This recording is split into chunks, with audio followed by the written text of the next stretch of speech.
Hi again, this is Mac Lobdell with Pelion Device Management. In the last video, we covered how to get the tools set up and the steps needed to get the board provisioned with the security credentials to connect to the cloud.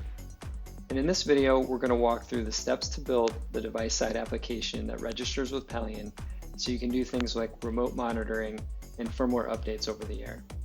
So let's continue along with our tutorial. In the tutorial, in the building and running the example section, we're going to first configure the example application in Embed Studio. And the first thing we want to do is change the name of this .embed ignore file. What this does is ignore some code that's not necessary, and it speeds up our build time. For Windows, it avoids a potential issue with the long path lengths. Either do this on the command line or in the Project Explorer here. I'm just going to change the name and just call it .embed ignore. The next thing we're going to do is apply a patch in the Embed Cloud Client folder, and this resolves a file name issue. So I will cd into that folder and then apply the patch with a git command.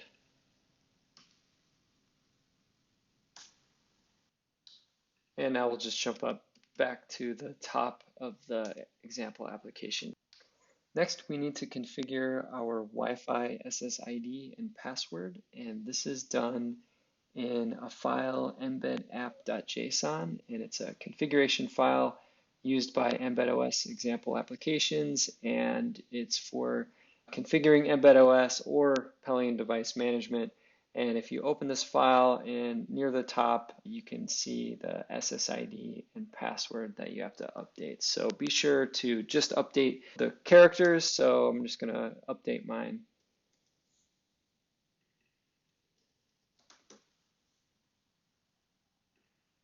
And then save that file. The next thing we will need to do is install another Python package.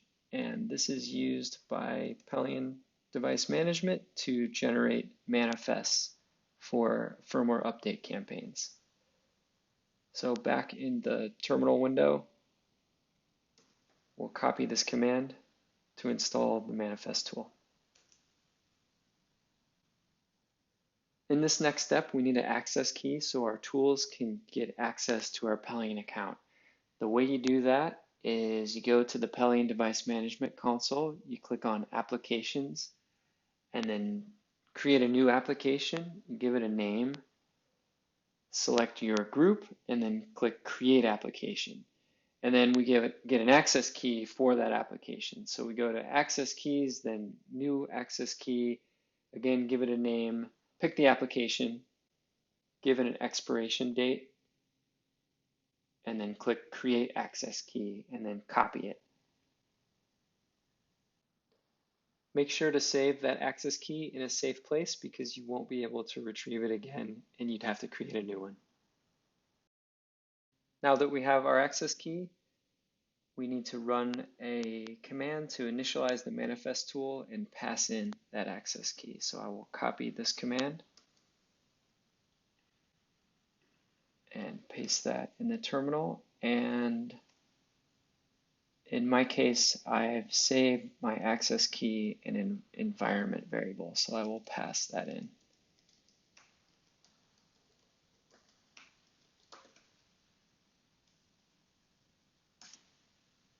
Initializing the manifest tool also generates a firmware update certificate, and I'll talk about that later, but that is present in this file, update default resources. Now we will configure the target settings in Embed Studio for our board. With the board connected, you want to click on the little arrow next to the target name, and then you click the little chip icon, and then now we're managing a custom target. We're going to select the device that's connected to the USB. We're going to change the target name, and then you're going to search for a build target that matches that target name. It's CYTFM and so on. And then we'll click Save All. This changes the target configuration for Embed OS to use a target version that has trusted firmware M for secure services, and we'll talk about that later. Now we are ready to build. So the target name should come up as CYTFM now, and you just click the build program icon. Build times can vary, could take 2 minutes, could take more, depending on your system. I've already built this once, so I did a rebuild. It's very quick.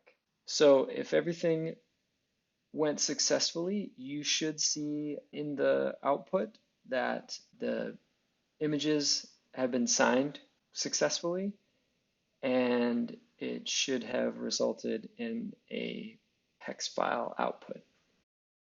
So now we can flash the board. We can do that in a couple different ways. You can actually just press the run program icon. That will flash the board. So if you look in the bottom right, you just want to make sure that completes. You can also locate the output file in the build folder and drag that over to the DAP-Link drive that the board enumerates. And just wait for that copy to complete.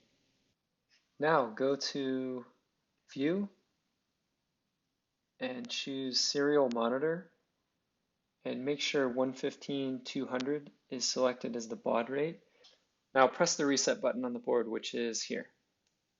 You should see serial output from the device. The bootloader will verify the signature of the application and then boot it, and then the app will connect to the network, and then the first time it connects, it'll display its enrollment ID, and you'll need to copy it. And then again, if you have any trouble, be sure to check out the troubleshooting tips at the bottom of the tutorial.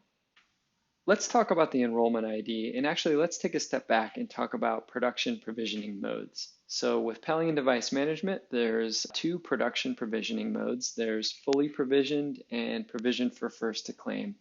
Fully provisioned is where the devices are pre-associated with a specific Pelion account, and first to claim is where they have credentials to connect to Pelion, but they don't have the specific information on which Pelion account they are going to be connected to yet.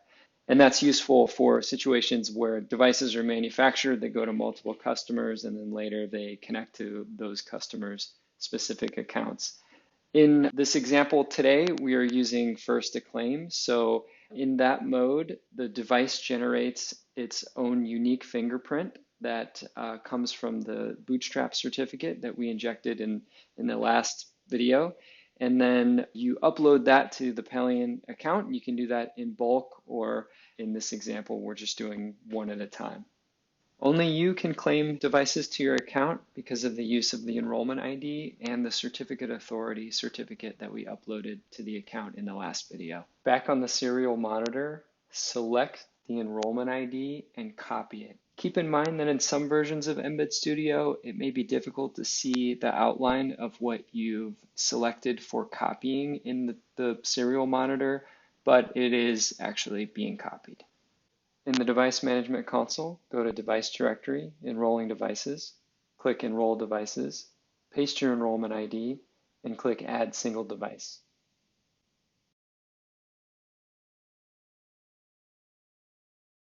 Now go back to the serial monitor and press C to continue the bootstrap flow where the device will fully register with Pelion.